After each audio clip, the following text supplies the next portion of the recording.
When a narcissist moves on, they do not find a better version of you. Don't believe that even for a second. They settle. They compromise not in a mature or evolved way, but in a helpless way, because their options shrink with every repetition of their toxic cycle. Their behavior gets worse, their charm wears thinner, and people, they catch on quicker. Eventually, they end up with someone who sees through their facade, tolerates less, and demands less. Because that is all the narcissist can attract. Don't believe me?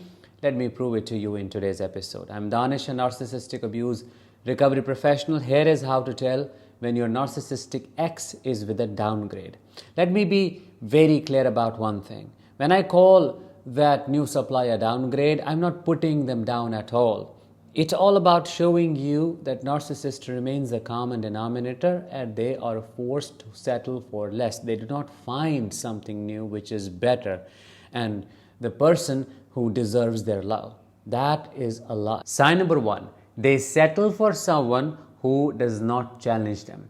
You see, a narcissist thrives when they feel superior, don't they? The new supply is often someone who will not question, confront, or challenge them, possibly because they do not know yet. They settle for someone who is easier to control. But here is the irony. While the narcissist may feel powerful in the beginning of this relationship, over time, they realize there is no depth, no spark, no real connection whatsoever, which they felt because of how invested you were in the relationship.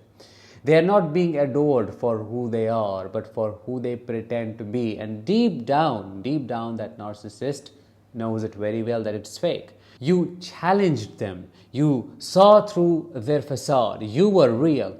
That's why they tried so hard to break you. The downgrade, they are someone who hasn't seen the mask slip yet. Or worse, someone who is okay with the mask, as unbelievable as that sounds. I have seen so many narcissists ending up together. Take my parents, for example. As a child, I saw them hate each other's guts. But I also noticed that they would weirdly enable each other as long as their selfish needs were met. They were okay with ignoring the extreme toxicity they were together creating in our home environment. That is how it is. Number two, the new supply is a quick fix, not a real bond.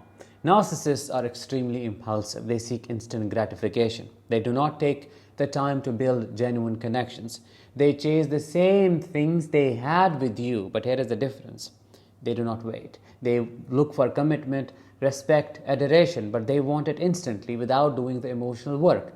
So they latch onto someone who gives them fast validation. But you know what? Quick fixes do not last, do they?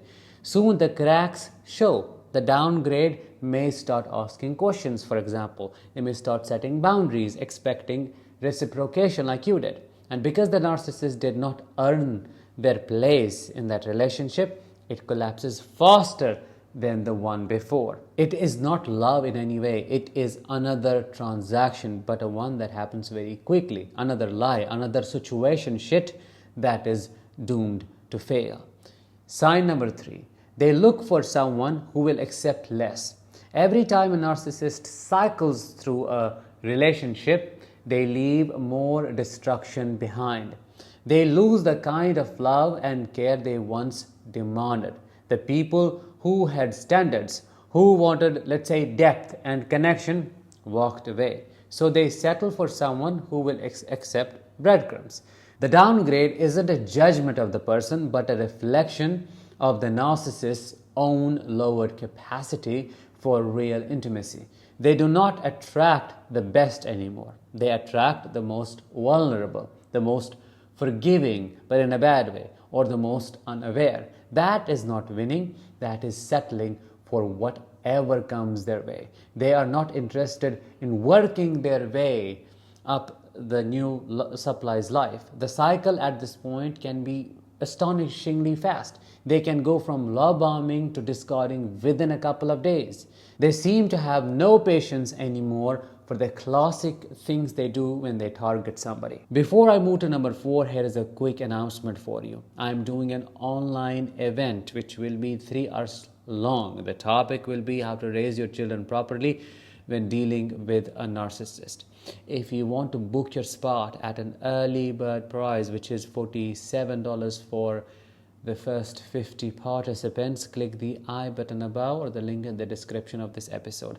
Only 20 seats are remaining from this batch. Number 4, their relationships end quicker and quieter. The older a narcissist gets, the faster their relationships burn out. Why? Because people get better at spotting them. Their tactics feel stale. The lies do not hit the same, and their growing desperation makes them sloppy. The downgrade relationship, it is not the grand love story they broadcast online. It is short, unstable, and quiet. No more grand declarations or big displays of affection. Just a slow, steady collapse that is over before it begins. And each failed relationship chips away at their mask, exposing them sooner every time. A time comes when their body gives off narcissism. People feel weird in their presence because they look grim, rageful, and unwelcoming.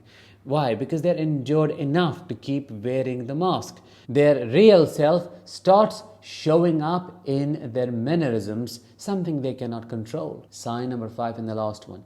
They secretly compare you but never admit it. The narcissist will never admit they downgraded.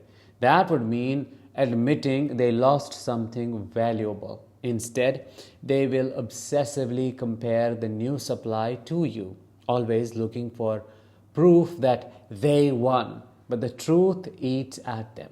Every time the new person does not measure up in some way, every time the connection feels hollow, they feel the loss. They will try to convince themselves they are happier, that they upgraded. The cracks show in their behavior, in their anger, their bitterness, and their need to overshare how amazing their new relationship is. For example, those pictures on Instagram, the exaggerated smiles you see, the fake ceremonies, and the date pictures, give it off. You know why they do all of that? Because deep down, they are shit scared of the bubble bursting itself and them getting exposed. That is what it is all about.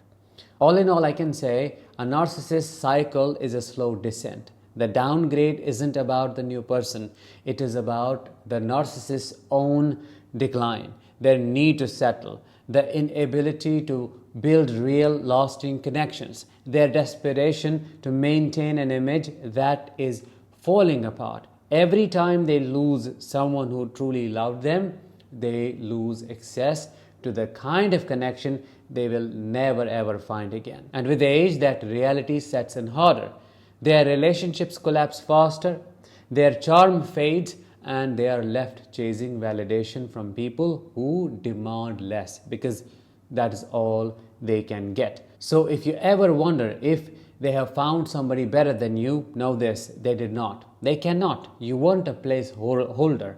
You were the real thing, the real deal, and they know it. That's why they hate you, why they stalk you, why they cannot let you go so easily. Because once you lose someone real, you realize how empty the game really is. Let me know what your thoughts are in the comments below. I will talk to you in the next one. Until then, as always, let the healing begin and continue.